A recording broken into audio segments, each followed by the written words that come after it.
Back माय channel. तर आज बघा रियाचा रिझल्ट लागलेला आहे, तर तुम्हाला रिया दाखवते। बाबू दाखव। 2 मिनिटं पॅक करते। तर बघा रियाचं नाव रिया संदीप साळेकर, ज्युनियर KG। आता रिझल्ट बघायचा। मम्मा तुम्ही सोडा, हे बघा मला काय रिझल्ट। हे सर्टिफिकेट आहे रियाचं, तर रिझल्ट दाखवते। A+, रियाला सगळे A+च आहेत सगळे। आणि रिया एक्सलंट पडलेला आहे रियाला। किती स्टार पडलेत? 1 2 3 4 आणि स्माइली 1 2 3 4। किचन मधलं सगळं काम झालेलं आहे, भांडी वगैरे घासलेत। तर आता मी बेडरूम क्लीन करते। तर व्हिडिओ तुम्ही कंटिन्यू करा, तुमच्यासोबत छान अशा टिप्स पण शेअर करणार आहे। त्यामुळे व्हिडिओ शेवटपर्यंत पाहणे आणि कोणी अजून सबस्क्राईब केलं नसेल तर प्लीज चॅनलला सबस्क्राईब, लाईक, शेअर करायला विसरू नका।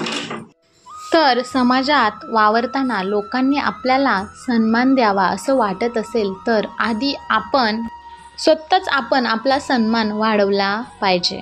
त्यासाठी आपल्याला काही सवयी बदलायला हव्यात। आजच्या व्हिडिओमध्ये मी अशा काही सवयी सांगणार आहे ज्या आपण आपल्या रोजच्या जीवनात आणल्या तर नक्कीच आपण स्वतःचा सन्मान वाढवू शकतो।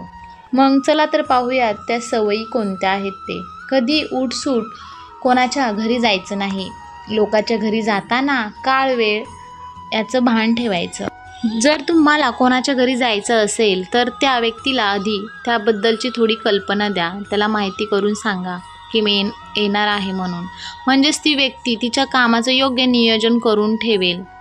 जर कधी कोणाच्या घरी भेटायला गेलात तर डायरेक्ट घरात प्रवेश न करता आधी दार नॉक करायचं किंवा त्या व्यक्तीला आधी आवाज द्यायला हवा। त्यानंतर म्हणजे कधी कोणाला भेटला तर ती व्यक्ती करत असलेल्या चांगल्या कामाचं नेहमी कौतुक करायचं। कोणाच्या घरी भेटायला गेलात तर त्यासाठी छोटीशी भेटवस्तू नक्की घेऊन जायचं, म्हणजे त्यांना आपल्याबद्दल खूप छान आदर निर्माण होतो। कधीही कोणाला त्याच्या संपत्तीबद्दल, वयाबद्दल, त्याच्या पगाराबद्दल स्वतःहून कधीच विचारायचं नाही की त्यांना गिल्टी फील होईल, कसं तरी वाटेल। त्यामुळे ह्या गोष्टी कधीच त्या व्यक्तीला विचारायच्या नाहीत। त्यानंतर म्हणजे कधीही एका व्यक्तीच्या पर्सनल लाईफबद्दल दुसऱ्या व्यक्तीजवळ बोलायचं नाही। कधीही कोणाशी खोटं बोलू नका, कारण खोटं बोललात तर आपल्यावरील समोरच्या व्यक्तीचा विश्वास कमी होतो। कधीही जर कोणाला काही शब्द दिला तर तो पूर्ण करण्यासाठी नक्की प्रामाणिक प्रयत्न करा। आपल्याला जसं शक्य असेल त्या प्रमाणात नेहमी दुसऱ्याला मदत करायला हवी। जर कधी चुकून आपल्याकडून दुसऱ्याचं नुकसान झालं, काही त्रास झाला तर त्याला पटकन माफी मागावी।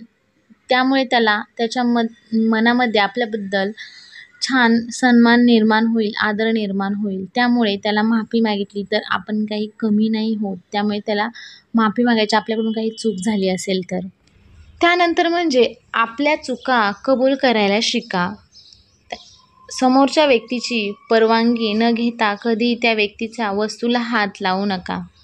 एक गोष्ट नेहमी लक्षात ठेवायची, जी गोष्ट करताना किंवा केल्याने आपल्याला त्रास होतो त्या गोष्टी आपण इतरांसोबत कधी करायच्या नाही। त्यामुळे आपल्याला पण त्रास होणार नाही आणि समोरच्या व्यक्तीला पण त्रास होणार नाही। तर अशा पद्धतीने प्रत्येकाने मनापासून चांगल्या सवयी अंगीकारल्या तर नक्कीच कोणाकडून कधी त्रास होणार नाही आणि आपला सन्मान देखील समाजात वाढेल। तर या टिप्स तुम्हाला नक्की कशा वाटल्या मला कमेंट्स बॉक्समध्ये सांगा आणि व्हिडिओ आवडला असेल तर नक्कीच लाईक, शेअर, सबस्क्राईब करायला विसरू नका। चॅनलला सबस्क्राईब अजून केलं नसेल तर सबस्क्राईब करा। तर इथे बघा गुढीपाडवा आहे, त्यामुळे थोडंसं डीप क्लीन करून घेते बेडरूम। एकाच दिवशी सगळं क्लीन नाही करत, एक हॉल एक दिवस बेडरूम, एक दिवस किचन, एक दिवस असं करून घेत असते, त्यामुळे जास्त लोड नाही होत. तर आज म्हटलं चला बेडरूम क्लीन करून घेऊयात. तर ड्रेसिंगचा कपाट पण खूप दिवस झालं क्लीन केलं नव्हतं, तर ते क्लीन करायला काही जास्त वेळ लागत नाही, कारण का ऑर्गनाईज करण्यासाठी मी ते बॉक्स घेऊन आलेले आहे. त्यातच सगळं मी ठेवत असते, माझं मेकअप प्रोडक्ट, औषध वगैरे, त्यामुळे जास्त वेळ नाही लागत. तर ते सगळं खाली काढून घेतलं. त्यानंतर हे लिक्विड बनवलं आहे त्याने स्प्रे करून घेतलं आणि पुसून घेतलं छान. आणि म्हटलं त्यासोबत आता काम करते तर तुमच्यासोबत टिप्स शेअर कराव्यात की आपला सन्मान कसा वाढवला पाहिजे, समाजामध्ये आपला लोकांनी आदर कसा केला पाहिजे. आणि मी असं मनाने नाही सांगत, मी पुस्तकात वाचते तेव्हाच तुम्हाला सांगते. मी स्वतः ती पहिली माहिती करून घेते आणि नंतर तुमच्यासोबत मी शेअर करत असते. तर इथे बघा ड्रेसिंगचं कपाट सगळं व्यवस्थित क्लीन करून झालं, सगळं ऑर्गनाईज केलं. तर तुम्हाला व्हिडिओ कसा वाटला, आवडला असेल तर नक्कीच लाईक शेअर सबस्क्राईब करायला विसरू नका. चला भेटू पुढच्या व्हिडिओमध्ये. बाय.